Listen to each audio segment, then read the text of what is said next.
এই সরকার তার একমাত্র বাজেটটি দিয়েছে। আমরা এভাবে বলে ফেলাই ভালো, কারণ হলো নির্বাচন যদি ইভেন আগামী বছরের জুনেও হয়, পরবর্তী বাজেটটা এই সরকারের দেওয়ার কথা না। আমরা আশা করি সেটা হবে না, কারণ অর্থ বছর শুরু হয় জুলাইয়ের 1 তারিখ থেকে। সুতরাং তারা দেবেন এটা আমরা মনে করি না, করা উচিতও না। সাধারণত যেটা হয়, জুনে বাজেট উত্থাপিত হয় পার্লামেন্টে আমাদের ইউজুয়াল সিস্টেমে, তারপরে ডিবেট হয়, ডিবেট হওয়ার পরে সেটা পাস হওয়ার জন্য পুরো জুন মাসটা থাকে এবং জুলাইয়ের 1 তারিখ থেকে সেটা কার্যকর হয়। যাক, বাজেট নিয়ে বিস্তারিত হয়তো কথা বলবো, কথা বলতে চাই, কারণ বাজেট নিয়ে বিস্তারিত কথা বলা আমার অনেক পুরনো কাজের অংশ। অনেক আগে থেকে বাজেটের এক ধরনের একাডেমিক অ্যানালিসিস আমি বিভিন্ন প্রতিষ্ঠানের হয়ে করেছি, নিজে ব্যক্তিগতভাবে করেছি, লিখেছি, বলেছি। তো তার আগে ছোট্ট একটা ফার্স্ট ইমপ্রেশন একটু দিতে চাই। মানে আমরা বাজেট সম্পর্কে প্রায় একটা কথা শোনা যায় যে এটা গতানুগতিক বাজেট হয়েছে। আমার কাছে মনে হয় গতানুগতিক বলাটা ইটসেলফও গতানুগতিক হয়ে উঠছে, কিন্তু আসলে শব্দটা বলতেই হবে, এটার অন্য ভিন্ন প্রতিশব্দ হলে ভালো হতো, কিন্তু এই বাজেটটাও একই ধরনের গতানুগতিক বাজেট হয়েছে। প্রশ্ন হচ্ছে, আমি কি খুব র্যাডিক্যাল কিছু চেয়েছিলাম? আমি উত্তর দিই এভাবে যে খুব র্যাডিক্যাল কিছু আসলে চাই নাই, কিন্তু আমি কয়েকটা জায়গায় এই সরকারের কিছু বেঞ্চমার্ক দেখতে চেয়েছিলাম।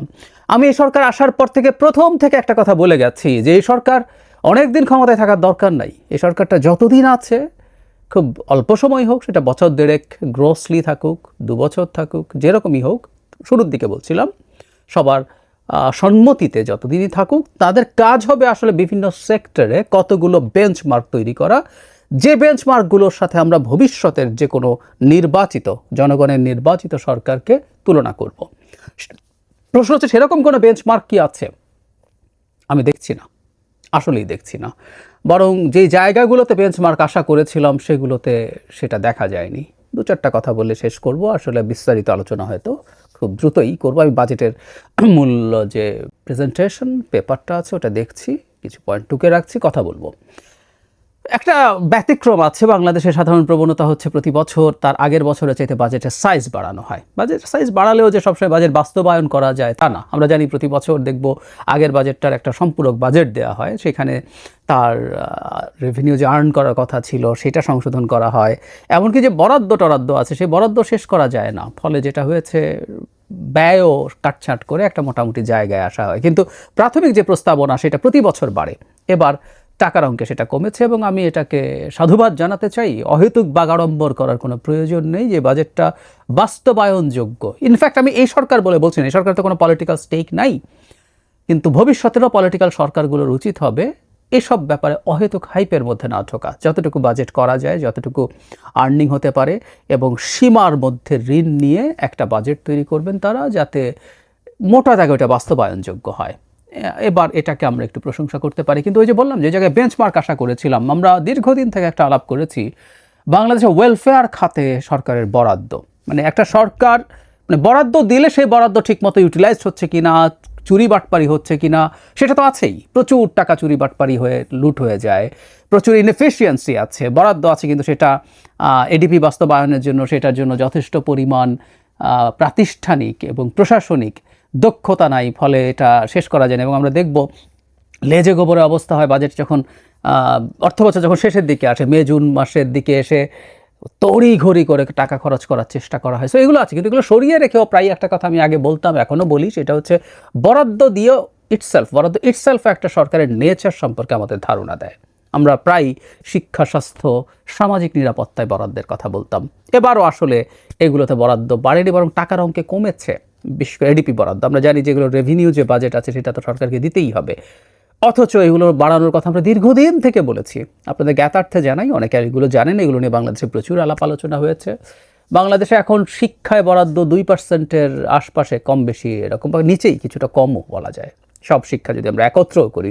অথচ ইউনেস্কো বলছে এটা আমাদের মতো দেশের জন্য অ্যাটলিস্ট 6% অফ টোটাল জিডিপির 6% হওয়ার কথা। একই কথা হেলথের ক্ষেত্রে, হেলথও গ্র্যাজুয়ালি কমতে কমতে, আওয়ামী লীগের সময় এটা 1-এর একটু নিচে ছিল, কমতে কমতে এখন 0.75, 7-8, মানে 0.8-এরও নিচে, ব্যাপারটা এইরকম। অথচ এটা 5% অফ দ্য টোটাল জিডিপি হওয়ার কথা ছিল।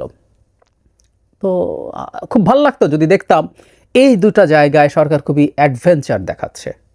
বেশ ভালো একটা বরাদ্দ দিয়েছে এবং উচিত হতো যেটা এই সরকার থাকাকালীন সময়ে সেগুলো বাস্তবায়ন করে অনেকটা দেখিয়ে যেতে যদি পারত।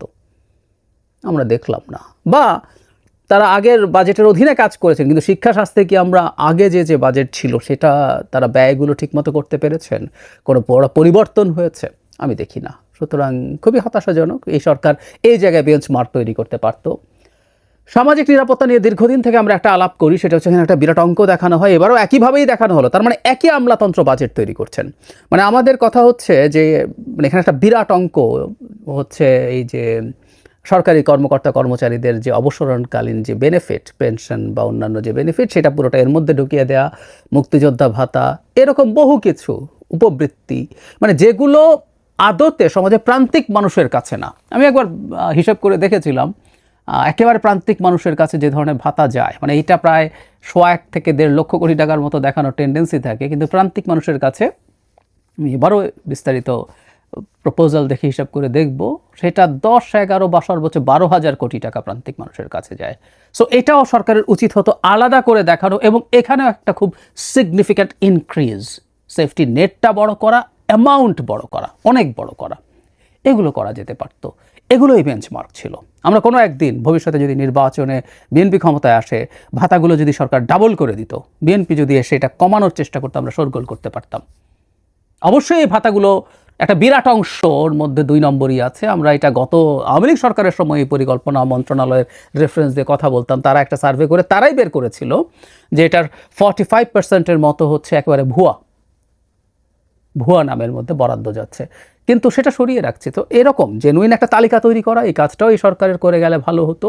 প্রয়োজনে সেনাবাহিনী এখন মাঠে আছে, সেনাবাহিনীকে ইনভলভ করা যেতে পারতো, এবং ভাতার পরিমাণ এবং বাজেটেও আলাদা করে দেখানো যে আমি গরিব মানুষের কাছে, প্রান্তিক মানুষের কাছে এই টাকাটা পৌঁছে দেই।